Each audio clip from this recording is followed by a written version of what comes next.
Hi there, it's Richard from Pro Audio Centre here. I've got the 12-inch ETX Electro-Voice loudspeaker, just one in the range. There's 6 in total. Comes in a 10-inch, 12 and 15-inch two-way version, and there is a 15-inch three-way version also. And then there's a 15-inch subwoofer and an 18-inch subwoofer. All of the tops are 2,000 watts. The subs are 1,800.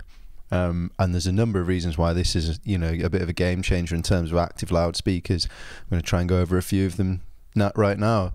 So starting with the exterior, it's an 18mm birch plywood cabinet.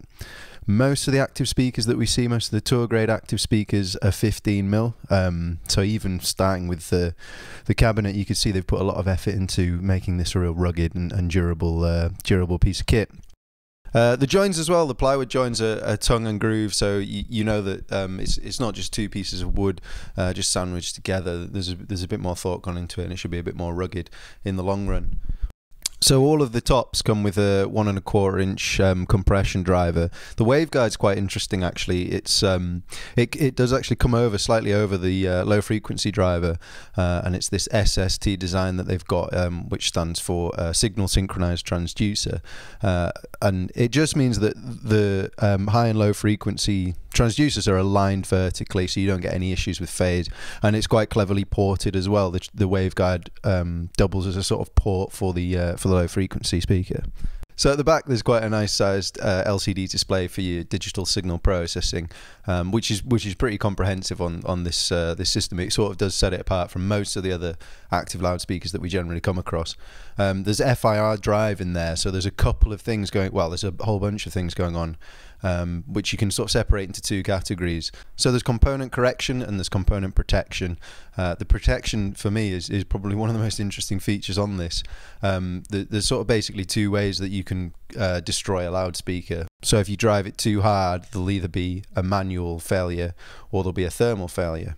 So a manual failure is usually you're gonna dislodge some of the structure that supports the driver, or more commonly you're going to tear the actual cone itself. And then thermal failure is when you're driving the speaker too hard for too long and you're going to burn out the coil. Another feature of the FIR-DRIVE is the FIR filters as opposed to IIR filters. This is a finite impulse response filter.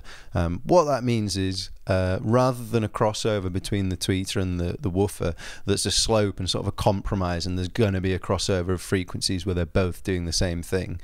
It's not quite a brick wall, but it's as near as, damn it, I think it's something like 76 decibels per octave, so it's a tremendously steep curve, so you get much better performance out of both of your drivers. As I mentioned, the DSP in this unit is quite comprehensive, and there's a great deal of control on the back through this little LCD display, so we'll go through the main features now. There's a master input trim, and this goes right down to, I think, minus 80 decibels, which is a huge range. And then what I quite like is it does in fact go all the way up to 11. Then you've got two XLR jack combo inputs, mic or line level available as well, so you could just plug an iPod or a microphone into this if you wished, use it for a wedding on its own, or some background music or busking. It's probably a bit overkill, but it's nice that the functionality is there. There's a mixed output, so to run from there into your subwoofer if you wanted to daisy chain speakers. Then if we go into the menu, there's the function, so you might recognize some of these features from the ZLX range. There's a couple of additions on this which are really useful.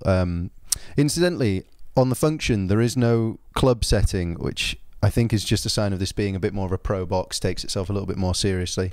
Then the location, so if you have it in monitor mode, for instance, it's going to roll off the low frequencies, so you're not going to get into any trouble with early reflections and the boost of low frequencies that you get from that. There's a parametric EQ.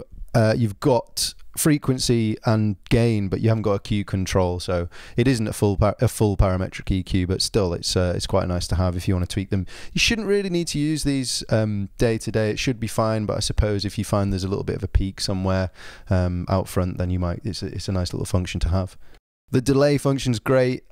You can adjust the distance that you're running the second stack in meters or feet, and it goes up to quite a large range.